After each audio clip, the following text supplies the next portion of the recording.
The first full season of the Orlando Magic rebuild finished with a 22-60 record, last in the Eastern Conference, and tied for the best odds for the number 1 overall pick.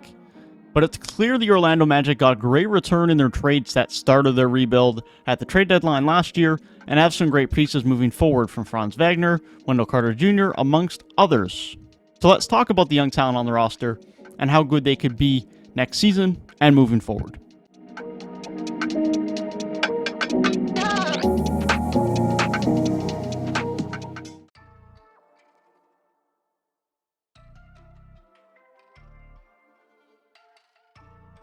The Orlando Magic have done so many things right in the early stages of this rebuild that have put them in a situation much better, much sooner than most people would have expected. The Nikola Vucevic trade specifically has garnered a ton of assets and a ton of value for this Orlando Magic team. As a reminder to everyone, the return for Nikola Vucevic was Wendell Carter Jr., who some would argue is already a better center than Nikola Vucevic over this course of the season. Franz Wagner, or the pick that became Franz Wagner, who is a great player and was a great selection at pick number 8, alongside a 2023 first-round pick, which is top 4 protected, which will likely mean another good pick for the Orlando Magic.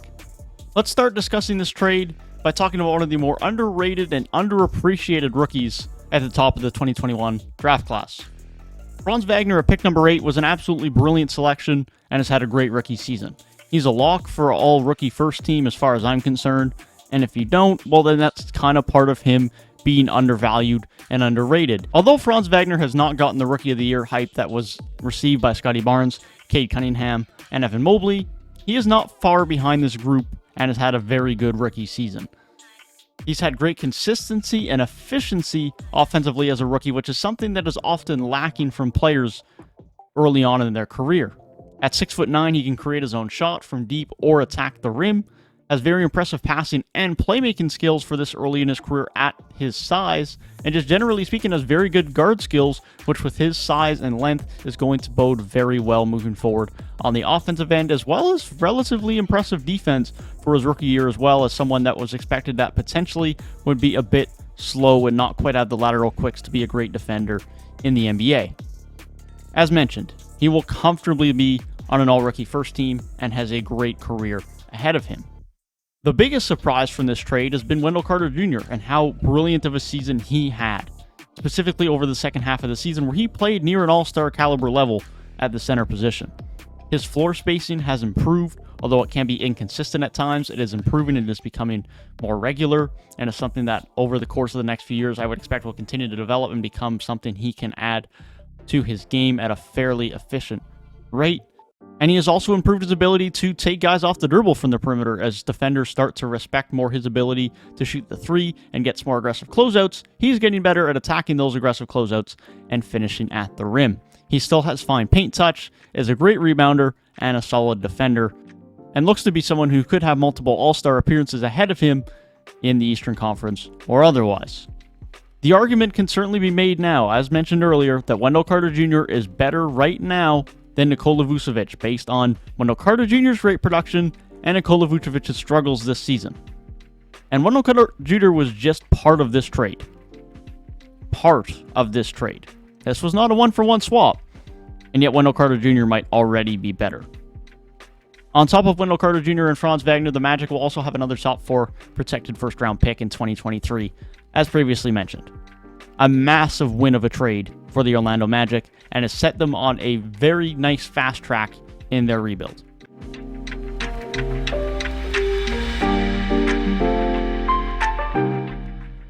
The Aaron Gordon trade has reaped some fairly good benefits as well. Nowhere near as good as the Nikola Vucevic trade, but there's still value to be seen here moving forward. RJ Hampton didn't have the second season in the league that many people would have hoped for. He didn't really take a significant jump. He is still only 21, has grown over the course of last offseason, and maybe just be getting some time to adjust to his new frame, to more length, to more size. He's still only 21. He has lots of time to develop, to continue to improve, and it's potential we see a third-year jump for him for the Orlando Magic. It's definitely too early to count him out as a legitimate, very important piece to this Orlando Magic future.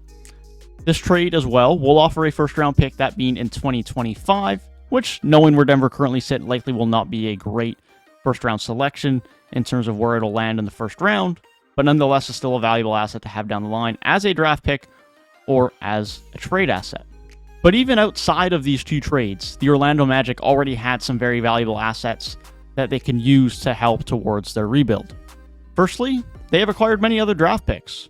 A 2022 second from the Pacers and a second-round pick from 2025 all the way through to 2028 will be coming in additionally to this Magic roster. Having traded away only one second-round pick in that span, the Magic will have an additional 4 second-round picks during the time of the 2022 to 2028 NBA drafts. They're seconds, they're not that valuable, but 4 additional shots to try and hit a lucky pick in the second round, I'll take that. That matters. That can turn into a very valuable player. Markelle Fultz has returned from injury and will look to assume a bigger role and more consistent role in this team heading into next year's season. Getting back closer to his level of play we saw before his injury is what we will be hoping for, and he will be looking to compete for a starting guard spot on this team moving forward that has a very full backcourt. Cole Anthony had a great second season in the NBA, far surpassing my expectations. As many people know, if you watched my video last summer, I was not that high on Cole Anthony heading into this year. But he came out of the gate absolutely rolling, getting a lot of attention even for most improved player, which is not something that typically happens for second-year players. Came out of the gate playing brilliantly, scoring well, playmaking well, a fairly good rebounding guard as well, and he certainly tailed off over the course of the season. Part of that was due to a drop in efficiency, but part of it was just due to other players in the team getting more opportunity and other players in the team getting more of a focus on their development, as it was clear Cole Anthony already had his place solidified in the future of the Orlando Magic. Jonathan Isaac, well, apparently he disappeared with the bubble. But in all seriousness, I was one of the biggest Jonathan Isaac fans out there before his injury. I love a high-energy, long, athletic, impactful defensive wing, and before his injury, his offensive game was starting to show promise as well. The hope and the expectation internally seems to be that Jonathan Isaac will be back to the court full-time at the beginning of the 2022-23 season. Let's hope that's the case. Chuma Okeke had a rather disappointing second season in the NBA, taking a step back in pretty much every statistical category compared to his rookie season. And as a slightly undersized power forward at age 23, he's probably one of the least upside players on this roster out of this young core, but it's still too early to count him out. He still has a third year in the league at 23. He still has some upside, but he's probably the least promising prospect on this Orlando Magic team. Finally, to last year's top pick, the person that you would have thought would have been the most exciting to talk about a year after a 21-22 season, Jalen Suggs. Now, of course, he did have a rough rookie season, but I'm not here to tell you that Jalen Suggs is going to be a terrible player, that Jalen Suggs is a bust, and it was a terrible pick. There's been plenty of guards over the course of the NBA history that have had rough rookie seasons, that have struggled in year one and have turned out to be very good, if not great, all-star caliber guards in the league. Now, that's not to say that that's what will happen with Jalen Suggs, but point being is we need to stop counting out rookies after 1 year in the league. Look at Jordan Poole right now. Jordan Poole's pretty good. Yeah, he was in the G League for parts of year 2 of his career. Now, given Jordan Poole was not a number 5 overall pick, but point being is some guys take a bit longer to adjust and get comfortable in the NBA. It's still very much possible that that is going to be the case for Jalen Suggs, and in a year or two, he's looked at much more highly and regarded much more highly than he is currently.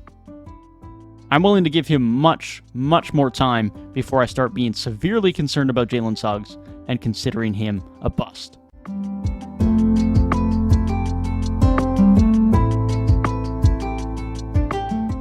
As far as what's next for the Orlando Magic for trades and offseason moves, Gary Harris and Robin Lopez are both unrestricted free agents, and in turn are both fairly likely to leave the team this summer. Specifically Gary Harris, with there being a lot of guards on this Orlando Magic team that all need minutes. Gary Harris isn't exactly a part of the long-time future. Terrence Ross has also been rumored to be on the trade block for the course of the last couple of seasons, but remains the last vet from the Orlando Magic's past postseason appearance.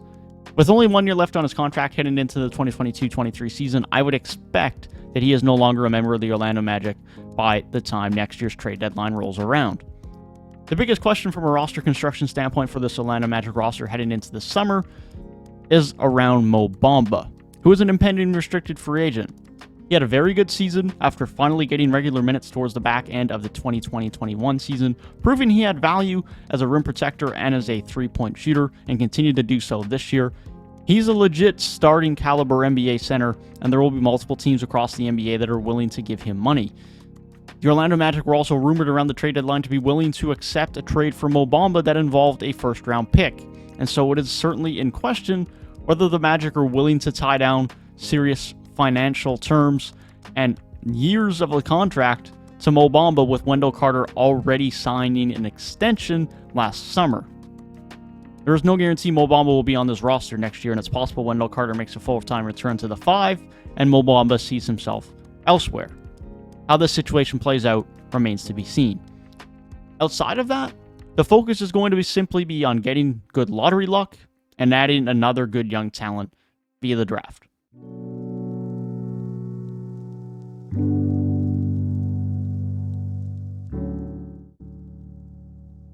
As far as the 2022-23 season goes for the Orlando Magic, this will be only their second full season of a rebuild, and the priority will be to continue to improve and develop players internally and continue to add young talent. But with that in mind, this Orlando Magic team will be much more competitive in its 2021-22 version. Towards the back end of the year, before they fully started embracing a tank, Orlando were looking quite good. They were one of the best defenses in the league. Wendell Carter Jr. was playing extremely well. We know Cole Anthony had played well, and Franz Wagner had a very promising rookie season that he will look to build on heading into year 2 as well, not to mention other internal development that we could see from more players in this group. We will also see Markelle Fultz back full-time, hopefully can stay healthy and will be an impactful player on this group, alongside hopefully Jonathan Isaac, who would be a very valuable piece to a team that could become a very good defense, headlined with Jonathan Isaac and Wendell Carter Jr. This is not to say the Magic will be some playoff lock next year. I think they'll be far from it, but I also think it's foolish to think that the Magic won't be competitive next year, assuming they stay healthy and there is some moderate growth internally. I believe it is fully possible that the Orlando Magic try to flirt near a 500 record with an outside chance of making the play-in tournament. I think it's completely realistic and is my current expectation for this Orlando Magic roster heading into next year. Now, obviously, the view and the vision is long-term for the Magic. This is far and away from when the Magic will be playing their best basketball and from when their players will be in their primes. I think Franz Wagner is a future star, and Cole Anthony still has more upside. Wendell Carter Jr. is one of the best young centers in the game. Jalen Suggs could still turn into a solid player, not to mention any other talent they could add over the next couple of years.